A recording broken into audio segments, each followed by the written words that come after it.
Web services are one of the best ways to implement communication between applications and between businesses. In the dynamic integrated energy network, they are widely deployed and often support dozens or even hundreds of producers and consumers of information. And developers often utilize web service frameworks to automatically generate code. This web service ecosystem must evolve to support new requirements.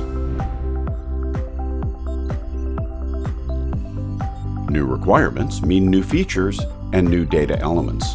Unfortunately, automatically generated code may break if it receives new and unexpected data elements.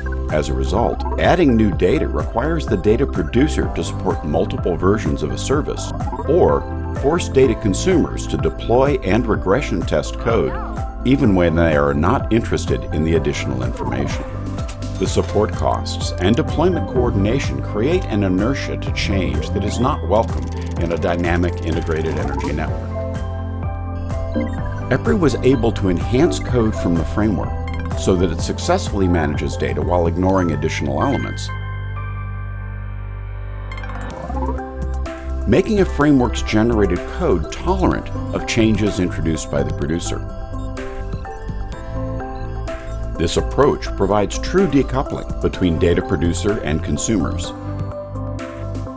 allowing the producer and consumers to evolve independently without the cost and schedule inertia associated with other approaches.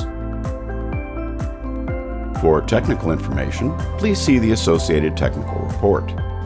For more information, contact EPRI.